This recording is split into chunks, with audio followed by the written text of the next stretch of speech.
Joining me now is the Minister responsible for the Saskatchewan Liquor and Gaming Authority, Gene Makowsky. Minister, this is a bit of the framework for selling marijuana in Saskatchewan. When will we know the entirety of the framework involved in this? Well, it's a complex issue, and many ministries have been working on it for the last several months. That will be coming out in the next little while. We realize we're under some tight timelines. We've asked the federal government for more time, a little more time to work on these things to no avail. So we're working hard to roll this out as quickly as we can. We made an announcement today from SLGA, other ministries, the Ministry of Justice. In time, we'll roll out that complete framework. There is a lot of question. Everyone's wanting to know when the legal age, or what the legal age will be when you be able to buy marijuana. What do you think the province is thinking around that, and when that decision will come? Well, that's an important decision, and that will be come in due time. The Premier has indicated, and we all know he's stepping down in short order here, and there'll be a new Premier. He's said on record that he will wait for the new cabinet and the new Premier to be able to weigh in on that. And of course, we'll take the advice from cabinet and caucus and others to come up with a decision in due time. Is the Saskatchewan Party leadership race a reason that there is more of a delay in Saskatchewan being the last province to come out with a marijuana framework? No, I don't think so. I think we're more concerned about getting it right. There's only one chance to get it right, and so we're taking our time. We realize there are deadlines, and other our stakeholders want to know what's happening. Part of that was an important announcement today in that regard, but we're working diligently behind the scenes, and announcements when they're available. So we continue to work on it as we go forward, and we'll take our time to try and get it done correctly. Is there really only one chance to get it right after this all rolls out? If you find something isn't working, an opportunity for amendments down the road? Oh yeah, absolutely. I think that's important to note.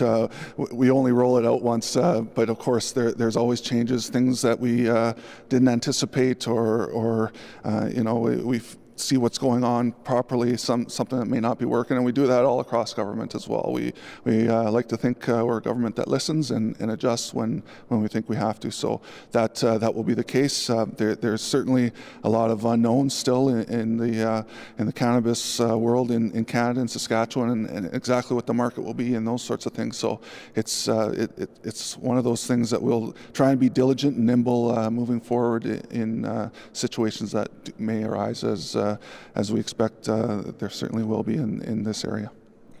Can you take me a little bit behind the closed door of some of the talks around all of these big decisions that have to be made? And we did the public survey, and we learned that a small majority, be it, wanted these marijuana stores, retail stores, to be government run. You've chosen to go private. So how much impact and influence does that public survey have when you're in those meetings with everyone trying to make these choices?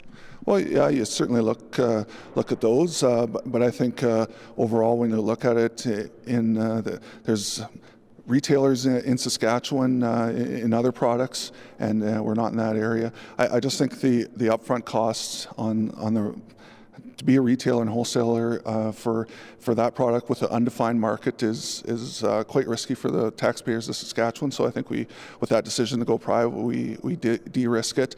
We'll closely monitor and regulate it through SLGA, but those, I think, substantial dollars up front that would be required to set up stores, to get inventory, the overhead, the manpower at SLGA.